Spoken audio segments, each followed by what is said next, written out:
about the style of editing or transitions, or just like a little cool effect type of thing, right? Now, I've been building, or not long ago, I shared a little bit about the autolog tool that I was building, because that was actually meant to be a tool to support these method or this workflow, basically, right? Because you have to track things first if you want to then add the speed ramp effect. And yeah, so this video is a little bit of an update for that. For the autolog tool, I actually had to go back and change a few things. First of all, let me show you the thing that I'm gonna have to add first.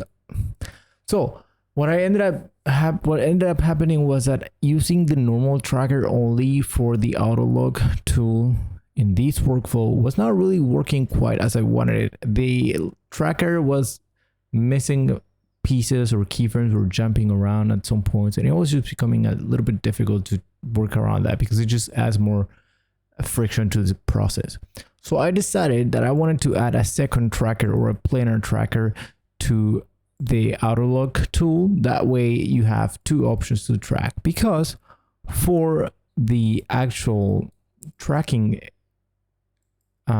process, I use that right here to track the actual video right here, and the planar tracker seemed to have worked better in that sense. Now right now I'll have to render everything. Like, as you can see right here, the planar tracker has this steady on effect. After you track these, first of all, you have to go to track, and then you draw the points around the subject that you want to use, click set, and then just track forward. Now, after the tracking is done, you can go back to the operation mode and then use either stabilize or steady. Now, both of these work, and you end up with a similar effect. After that, all you have to do is go back and adjust the the zoom or the transform values of your clip if you're just using the planar tracker in Fusion. So the reason I have this tool, the reason I'm building this tool, is so that you don't have to go back into Fusion and then mess up things right here and change things and then become lost. So that's why I'm putting that tool together, so that everything is in the same place. Now, for the actual speed ramp tool, which is pretty much just a speed node, a speed master node, and then I use the lookup table from the anim curve to showcase them in the edit page. So the process goes like this. You have your main clip that you use, and then you stabilize or track these first. Then you right click and turn that clip into a compound clip. And now you can go and change that compound clip, or cut that compound clip whenever you want it to last, however long you want it to last, like let's say 2 seconds, or in this case, I think it's a little bit long, 4 seconds. And then you add the speed ramp tool, or the speed master tool, to it, which if you open, right now it's not updated. I actually updated the macro, so this should be shown as a group in case you want to go back in and change or add a few things right there. But this is how it works.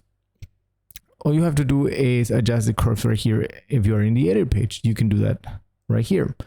Now, obviously you want to track or have a way to point out the beats of the song that you're going to use. So you just press M on your timeline when doing that, and then you just mark every beat. Now, there is a little bit of friction in this process still, because it's not perfect yet. First of all, we have these that we can adjust right here, and try to sort of just position these whatever we want it to be. The vertical adjustment basically means the duration of it, right? And then left side also is also the speed or the duration of it. Like, you adjust basically the way that the speed is adjusted is using the values of the X and Y on this table right here. Now, the only problem here is that we still have to sort of guess with the markers. Now, I found one thing that we can do is that if you open the speed ramp or speed master tool in Fusion, and then open the spline tool, you can see these markers right here up top, but you still cannot see the actual lookup table, because to see this curve right here, you have to click on lookup, and that changes the view that we have right here again. So that's a little bit of friction in the process. So you can actually click right here where it says source time, and then try to match things, moving a little bit like that. Let's see, let me make this bigger. Now this is the part of the process that I'm still having a little bit of an issue with, because of the markers are using the keyframe amounts, and this lookup table is using the 0 to 1 values.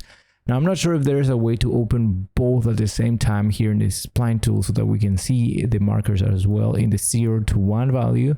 That would be ideal. Like if I press shift and have both of them selected or shown, that's good. But then right now it sort of works a little bit, but you still have to do a lot of guesswork in this case.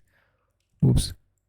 But if you click or select these in the lookup table right here, you can move these, and then the actual layer will move a little bit right here, and then you can sort of try to match the point right there, and you should be good to go. Now you cannot really adjust the curve right here unless you go to the lookup table, and there again you lose the markers. So that's one of the things that I've been sort of trying to figure out how to make work. But other than that, the actual adjustments of the curves is pretty straightforward. You just have to select the points right here or add new points by clicking, and then you're good to go, right?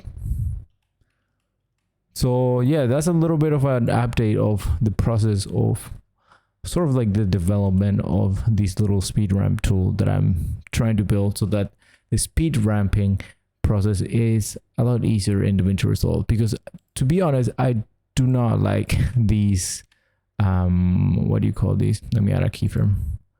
I don't like this way of doing things.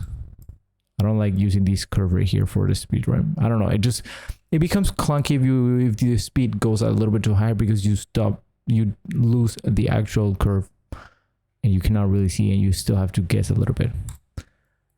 But yeah, that is basically how things are going with the speed ramp master or speed master tool, and also the auto log tool. Now, if you want to try these out, let me know, and I'll try to put these together as sort of like an early beta, and I'll release it already. I think this is gonna be like a free tool for now, and I got an idea for a pro tool version of these as well. But let me know your thoughts in the comments, and if you want to try it out, and I'll do that.